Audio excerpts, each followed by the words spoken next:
Yo no tenía nada de ganas de escapar de nuevo, en esta ocasión con una mujer mayor, dos críos y un perro. Habríamos muerto bajo las garras y las fauces de esas criaturas antes de que terminara el mes.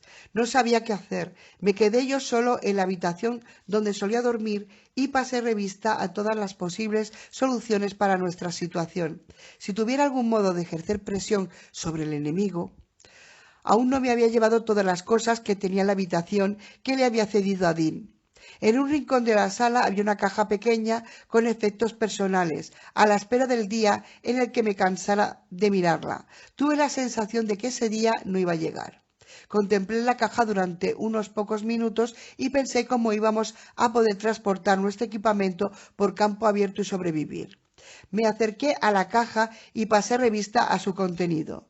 Dos uniformes de vuelo extra, unos guantes, un piernógrafo para pilotar, una pistola Glock 17, tres pequeñas fotografías familiares, 6 cajas de munición de 9 milímetros y el adhesivo de identificación de velcro en el que, por supuesto, estaban bordados mi nombre, rango y escuadrón.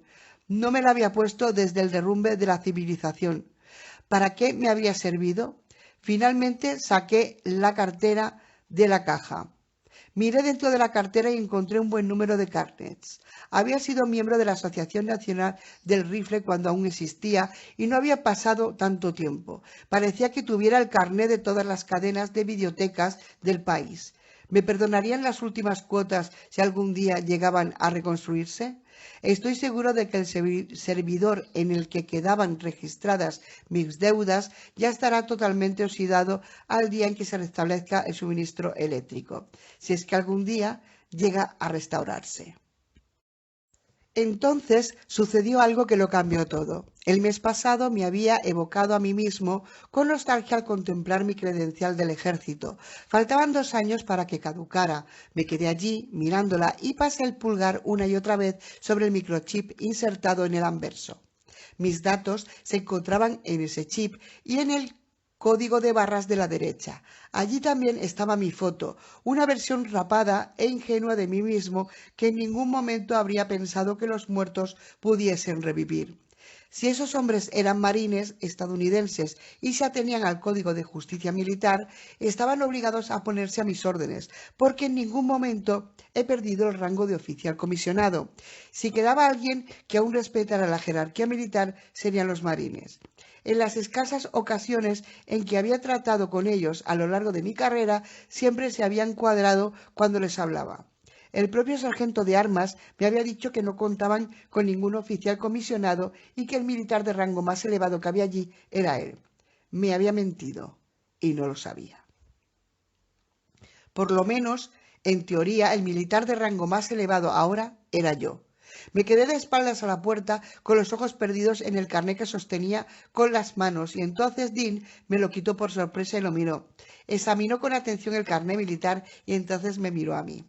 «Se parece mucho a usted, marinero», me dijo. Yo le devolví la sonrisa y le dije: «Sí, es que ese era yo». Me respondió: «Y sigue siendo tú. Lo que pasa es que has perdido el porte militar y además te haría falta un buen corte de pelo». Por unos instantes pensé que tal vez tuviese razón. Aunque hubiera cometido malos actos desde el pasado enero, quedaban unidades militares en activo y yo era oficial del ejército. Habían destruido mi unidad y probablemente no había supervivientes. Estaba seguro de ello. Había sobrevolado mi antigua base y la habían visto con mis propios ojos. Había tomado la base y luego la habían destruido con explosiones nucleares. Fin de la partida. Por lo que yo sabía, debía de ser el único que quedaba con vida. Reuní al grupo y les expliqué lo que pensaba hacer. Al principio todos ellos se quedaron boquiabiertos, pero luego estuvieron de acuerdo en que era la única manera de salvar la situación. Eran las 5 horas de la mañana cuando me he despertado y encendido las luces. He cogido el neceser y me he enfrascado en la laboriosa tarea de despertar del todo. Al pasar por mi antigua habitación, la puerta se ha abierto y Dean ha salido del centro de control con unas tijeras. «No puedo permitir que salgas sin cortarte el pelo». Me he echado a reír y he procurado que la toalla no se me cayera delante de ella. Supongo que no, Dean. La mujer le había cortado el cabello a Denny cada vez que lo necesitaba y me ha asegurado que el niño no se había quejado nunca. Durante estos últimos meses el cabello me ha crecido y ya no se adecúa a las ordenanzas militares. Me lo corté hará unos 3 meses, pero desde entonces no me lo había vuelto a cortar y lo llevaba bastante largo. No era propio de mí descuidar el cabello de esa manera. Es cierto que la destrucción del mundo civilizado podía ser una buena excusa para no cortarse el pelo, pero Dean no estaba de acuerdo. Cual maestro barbero ha logrado que mi cabeza volviera a regirse por las regulaciones no escritas que afectan a los oficiales de aviación. Solo un poquito más largo que el de los reclutas. Al ir a ducharme, me he afeitado la barba incipiente y me he mirado en el espejo. Estaba presentable para lo que iba a hacer. No tenía ningún uniforme ni espada de oficial, pero me las apañaría. Envuelto en la toalla, he regresado a mi habitación. Al llegar a la puerta he encontrado las botas, perfectamente lustradas, y una nota con la letra de niño que decía: «Espero que te guste. Yo le limpiaba las botas a mi padre, Denny». Debía de haber entrado y se las habría llevado mientras dormía. Suelo dejar la puerta abierta para enterarme de si ocurre algo en el pasillo. O estoy perdiendo facultades, o es que es un niño muy silencioso. Me he acordado de cuando vi a Denny orinándose sobre los muertos vivientes desde lo alto de la torre de agua. ¡Qué imagen más divertida! Me he puesto un uniforme de vuelo limpio, con los galones en el hombro y la insignia en el pecho. He sacado la gorra militar del bolsillo de los pantalones, donde había pasado 6 meses, y me la he puesto en la cabeza. He salido de la habitación en uniforme, dispuesto a encararme con los marines. Eran las 5:50 y he visto por las cámaras que estaba a punto de salir el sol y que por ello las nubes del este brillaban con una ominosa coloración anaranjada. He encendido la radio. «Sargento, ¿está usted ahí?» Cambio. Al cabo de una breve pausa, una voz fatigada, insegura y turbada me ha respondido: «Sí, estoy aquí, y llevo toda la maldita noche aquí». «Muy bien, entonces ordene a sus hombres que se aparten de la entrada del silo. Voy a subir. Le esperaremos aquí arriba. Corto». Armado únicamente con una pistola que llevaba en el cinturón, he ido a la escotilla del silo. John y Will me cubrían con sus armas. Hemos tenido que ser 3 para hacer girar la rueda y abrir la escotilla, porque el calor y las explosiones habían provocado que la aleación se dilatara y se contrajera.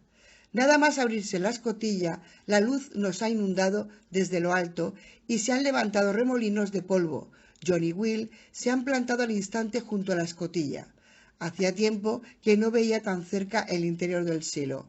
Había restos calcinados de hueso y ropa por todo el fondo. Un montón de dientes desparramados por el suelo. Debía de haber un buen número de criaturas cuando los forajidos se pusieron a quemarlas. Las paredes se habían ennegrecido por culpa de todos los explosivos que habían hecho detonar durante las últimas 24 horas. Los hombres que estaban en lo alto no me veían porque me había quedado demasiado cerca del mamparo del fondo. Con fría resolución he salido a la luz y he trepado hasta arriba por la escalerilla. Estaba cubierta de cenizas. El grito de «¡hostia puta!» me ha dado a entender que me habían avistado. He subido hasta arriba. Un sargento de armas del cuerpo de marines me ha dado su mano enguantada para ayudarme a pasar por encima del reborde de la puerta del silo. Una vez allí, le he mirado a los ojos. Se ha cuadrado y me ha hecho un vigoroso saludo militar. Se lo he devuelto con la misma actitud y entonces él ha bajado la mano. Me ha guiado al instante hasta su tienda. Nos acompañaba un puñado de sargentos de personal. «Señor, no tenía ni idea de que...» «No se apure, sargento. Usted no sabía que yo fuera un oficial y no he querido decírselo hasta que llegara el momento». Entonces se ha iniciado una sesión de preguntas y respuestas y le he contado toda mi historia desde el primer día. No le he explicado que mi comandante segundo me ordenó que me personara en el refugio.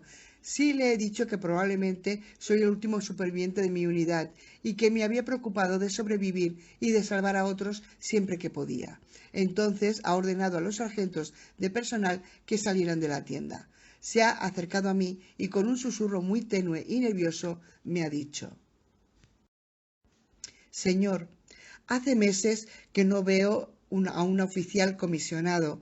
A todos los nuestros los mandaron hace meses a una ubicación secreta y desde entonces no lo hemos visto, ni se han comunicado con nosotros. Podríamos decir que nos han abandonado a la muerte.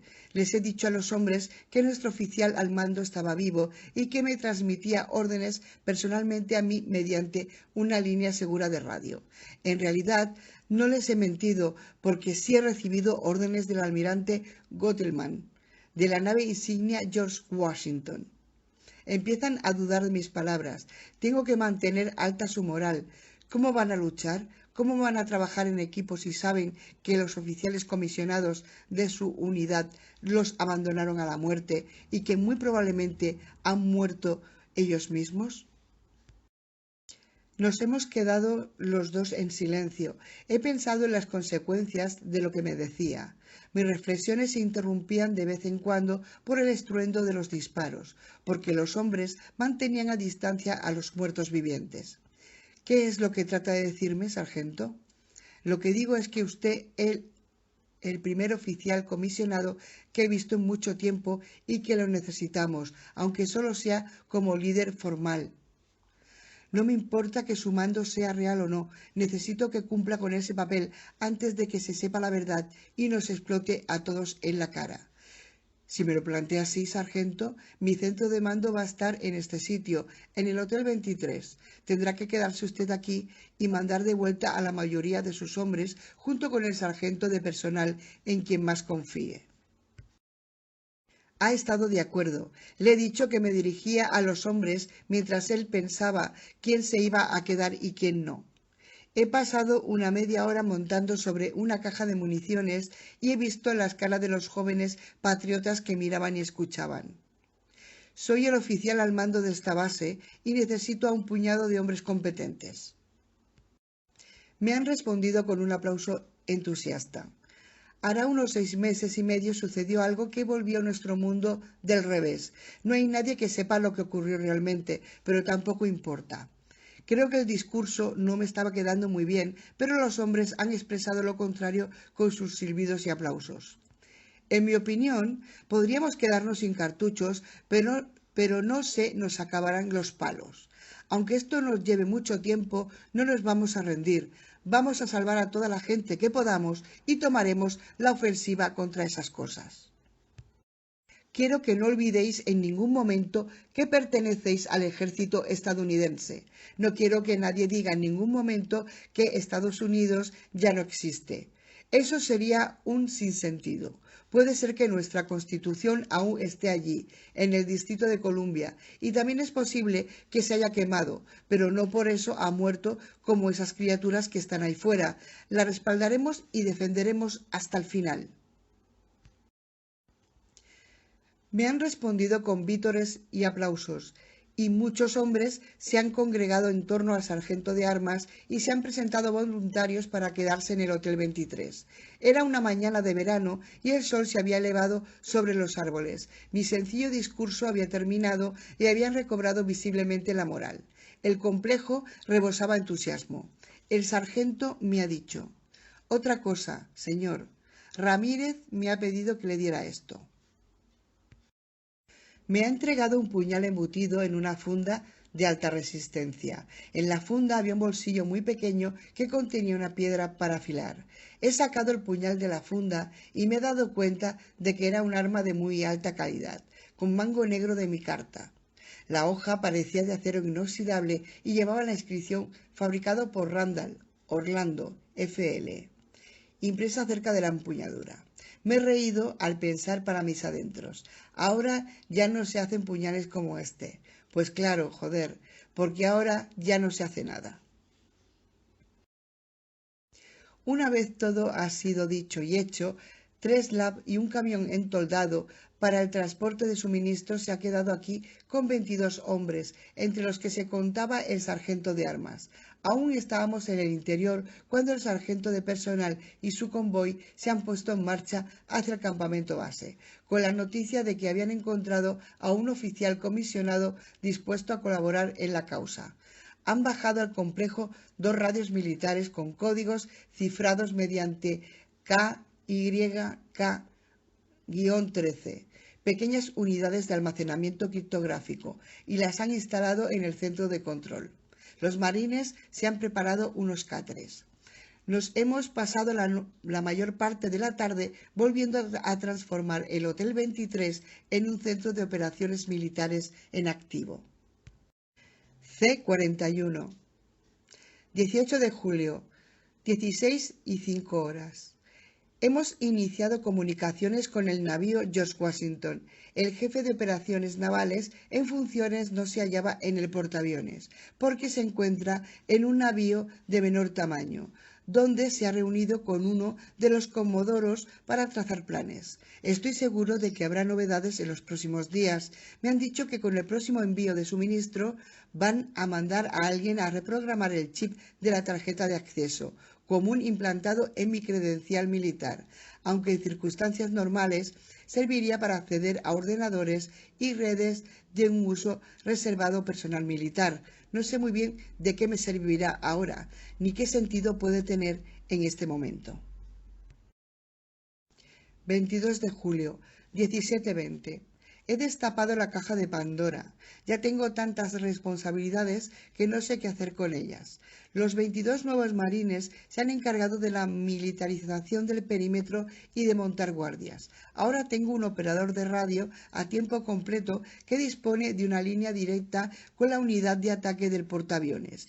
Entre los muchos mensajes que intercambiamos han sido frecuentes los informes sobre la situación actual en el Golfo y en la costa este. Recibimos incluso valoraciones diarias de amenazas en las que se nos avisa de la presencia de grandes contingentes de muertos vivientes en ciertas áreas. Me tenía intrigado saber cómo era posible que al portaaviones le llegara comida para la tripulación de más de 3.000 esqueletos que transporta. Uno de los jóvenes marines me ha explicado que llevaban a bordo unidades de asalto de la Armada y que habían enviado a dichas unidades con lanchas Zodiac para que investigaran los posibles centros de aprovisionamiento de la costa e identificaran los más apropiados para los helicópteros que se desplazaran hasta ellos y se llevaran la comida. Hoy me he pasado unas horas escuchando las radios de las unidades de combate y he seguido las comunicaciones de los aviones de la Armada y las Fuerzas Aéreas, en concreto las retransmisiones de un avión de reconocimiento U-2 que sobrevolaba la costa este. Me intrigaba saber cómo era posible que hicieran volar el Dragon Lady, dada su gran necesidad de mantenimiento y de grandes aeródromos. Según parece, el ejército estadounidense no ha tenido mucha suerte y, de acuerdo con un informe que recibimos anteayer, debe de haber perdido el 70% de la infantería en el continente.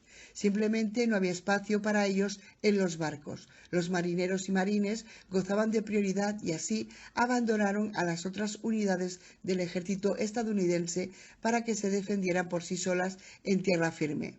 Les avisaron del ataque nuclear con anticipación, pero muchos de ellos cayeron ante los muertos vivientes radiactivos que aparecieron en las zonas irradiadas después de los ataques. Una parte de las comunicaciones de voz que he estado siguiendo me han dado a entender que aún operan sobre el terreno varios equipos de búsqueda que tratan de encontrar militares supervivientes.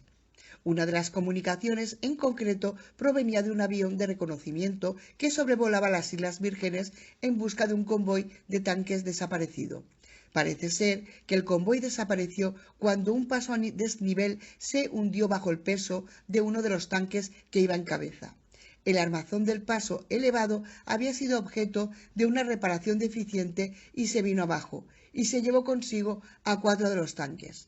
Millares de muertos vivientes calientes perseguían al convoy y tardaron tan solo 2 horas en dar alcance a los que seguían con vida. 3 de los tanques habían quedado averiados al caer del paso elevado y sus ocupantes murieron dentro de sus tumbas de metal, mientras un número incontable de cadáveres golpeaba el pesado blindaje y se retorcía sobre la torreta y las llantas, como gusanos sobre un cadáver de animal atropellado en la carretera. Los tanques restantes se dispersaron a los 4 vientos y se les perdió el rastro. Se desconoce su paradero. El personal que viajaba en la parte de atrás del avión nos comentó por radio que era posible que los ocupantes de los tanques ya se hubieran expuesto a altos niveles de radioactividad simplemente por el mero número de muertos vivientes. Los sensores del avión indicaban que la horda emitía niveles de radioactividad letales sobre la superficie. Tras observar la situación, la aeronave ha regresado a la base, después de informar que volaban casi sin combustible. Hay algo que está claro. Dentro de muy poco, el número de nuevos inquilinos nos obligarán a buscar un camión cisterna que nos permita llenar los depósitos de agua del Hotel 23 hasta su máxima capacidad. Hoy mismo he golpeado el depósito con el rifle y he comprobado que el agua no llegaba ni siquiera a un octavo de su capacidad. Hemos tenido que racionarla y distribuir numerosos recipientes por el área del complejo para recoger agua de lluvia que nos sirva para cubrir esta imperiosa necesidad. Hoy mismo, un técnico que ha venido por aire se ha presentado en el centro de mando para reprogramarme la credencial. La tarjeta lleva un chip. El técnico ha insertado mi tarjeta en un lector grabadora conectado a un ordenador portátil y me ha indicado que introdujera una contraseña de por lo menos 6 cifras. He pensado en un número que sé que no voy a olvidar jamás y lo he introducido en el terminal. El técnico me ha informado de que si empleo la tarjeta y la contraseña en terminales informáticos del centro de control, voy a tener a mis órdenes todos los sistemas relevantes del complejo. Me ha avisado de que soy la única persona que tendrá la clave de acceso hasta que se me releve del mando. Le he preguntado qué importancia tenía eso y me ha respondido que no lo sabía, pero las instrucciones que le habían dado en su cuartel general eran proporcionarle esa clave de acceso al oficial de más alto rango que hubiera en el complejo. Tan solo se podría ampliar a otra persona si yo empleara mi tarjeta en el centro de control para autorizar la transferencia de poderes a otro oficial designado por una autoridad superior. Si perdiera la tarjeta o el número de la contraseña o fueran destruidos, se necesitarían 90 días para programar otra, porque el sistema tiene un periodo de seguridad para impedir transferencias de poderes no autorizadas. El técnico me ha dicho con desenfado al salir por la puerta: lástima que no tengan nada en el silo. Esa autorización le habría permitido lanzar bombas nucleares, aunque si le interesa para algo mi opinión, yo no lo haría.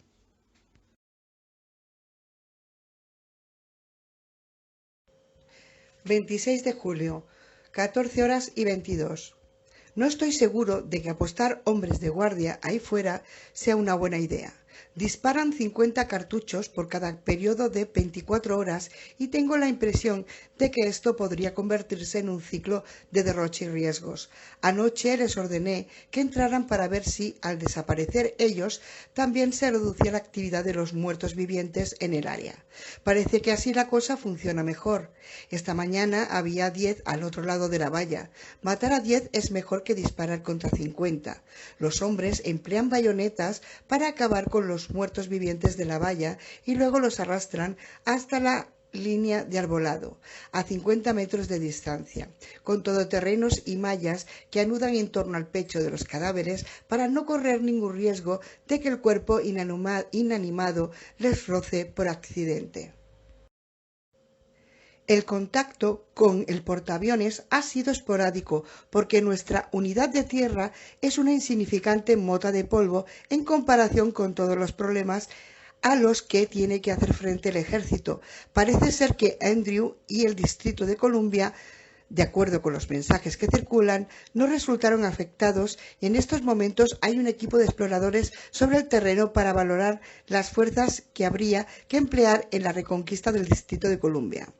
Otra de las opiniones que se barajan es la de trasladar la capital hacia el oeste, pero apenas si se sabe nada sobre la situación en esta región del país. La comunicación con el resto de marines es constante y regular. El, el suboficial al mando contacta una vez por hora. Le he dejado claro al sargento de armas que no sería mala idea que el resto de sus hombres, así como los civiles, se instalaran más cerca de nuestra posición. Hoy he tratado de conectarme de nuevo a Internet, pero nada. Sería un medio excelente para comunicarnos a largas distancias con otros países y unidades, puesto que el enemigo más importante no sabe leer sin emplear ordenadores. Las reservas de agua disminuyen peligrosamente y ahora mismo se reúne y organiza un equipo para que salga mañana por la mañana. Yo iré con ellos. 30 de julio, 19:34. Nuestra pequeña unidad partió en busca de agua el día 27 por la mañana. John se quedó en el Hotel 23. Lo habíamos nombrado líder civil provisional, encargado de hacer respetar la ley. Prometió que tendría buen cuidado de nuestros muchachos, mientras nosotros buscábamos H2O, agua. Nuestro camino nos llevó hacia el norte por los confines de la zona irradiada. Salimos con 3 LAB y 13 hombres. El objetivo era simple. Nos dirigíamos a la interestatal en busca de un camión cisterna o de cualquier tipo de vehículo que pudiese contener agua. Los depósitos del Hotel 23 estaban casi vacíos e íbamos a necesitar 37.000 litros de agua para volver a llenarlos. Hace unos días me informaron de la ubicación de la base marine original. Nuestro viaje nos llevó a 65 kilómetros de dicha ubicación, 65 kilómetros de ida y 65 de vuelta, son 130, por lo que no podíamos permitirnos el lujo de hacerles una visita. Al cabo de una hora de aparcar escombros y esquivar la chatarra de las colisiones múltiples, nuestro convoy de LAB logró llegar a lo que quedaba de la Interestatal 100. La diversión había terminado antes de empezar. No me gusta tener que trabajar con esta temperatura como de 1.000.000 de soles. Vi a un grupo de ellos que daban vueltas en torno a los restos de los coches. Se hallaban a unos 350 metros de nosotros. Si ponía en marcha la imaginación y me concentraba, era capaz de creerme durante unos minutos que no estaban muertos. Al cabo de poco, el viento arrastraría hasta ellos nuestro olor. ¿Pero serían capaces de oler? ¿E iniciarían una lenta, aunque decidida, marcha hacia los vivos? Dean tenía muchas ganas de venir con nosotros. Probablemente habría sabido cuidar de sí misma, pero enseguida se me ocurrió otra tarea importante para ella. Para no tener que pedirle, que no era buena idea que nos acompañara, seguro que en esos momentos Tara y yo somos la comidilla de todos, supongo que me imaginaba qué iba a pasar. Pero eso es otra historia. Quizá algún día escriba algo respecto a Jan, Will, John, Tara. Están enseñando a los marines del Hotel 27 todos los elementos básicos para apañárselas en las instalaciones, así como las salidas de emergencia por si sucediera lo peor. Pensaba en Tara mientras nos acercábamos a la interestatal. Yo estaba a unos 180 metros cuando he visto un vehículo rodeado.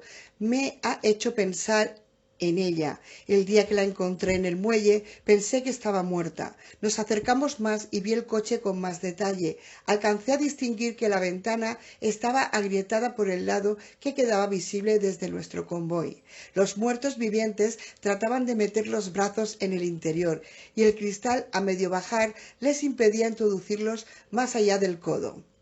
Uno de los LAB trató de llamarles la atención y alejarlos del coche para que pudiésemos mirar dentro. Por supuesto, funcionó. El equipo de medición de radiactividad que llevamos a bordo indicó que casi no había radiación en el área. Quedaba radioactividad residual y se quedaría allí durante varios cientos de años si no se llevaba a cabo una operación de descontaminación. Ya estábamos más cerca del coche. Los hombres nos cubrieron a mí y a 2 marines mientras bajábamos de nuestro vehículo y nos acercábamos. Me llevé una gran alegría al descubrir a una madre pájara y a sus pajarillos que piaban en un nido fuera de todo peligro en el asiento trasero del coche. Estaba seguro de que las criaturas no se lo ponían sumamente difícil a la madre para salir del coche en busca de comida, pero parecía que se las apañaba bien. Se me ocurrió que podía subir un poquito los cristales de la ventana para ponérselo aún más difícil a las criaturas, pero con gran decepción descubrí que el mecanismo era eléctrico y que la batería llevaba tiempo descargada. Según parecía, tendría que abandonarlos en manos de la selección antinatural. Contactamos por radio con el lab que se encargaba de alejar a los muertos vivientes para que nos fueran al encuentro a 1,5 kilómetros al este de la posición original. La carretera estaba abarrotada de muertos vivientes, pero la posición original de la carretera podía conducir esos vehículos tan sólidos que me transmitía una extraña sensación de seguridad. Teníamos armas y municiones en abundancia porque habría sido peligroso no llevarlos. Buscamos en dirección al este por la interestatal hasta que nos acercamos peligrosamente a las afueras de Houston. Houston no había sufrido ningún impacto en la ofensiva de varios meses atrás y debía de haber un gran número de muertos vivientes en su área central. Habíamos encontrado numerosos camiones de 18 ruedas, con remolques de combustible que seguramente estaban repletos de gasolina.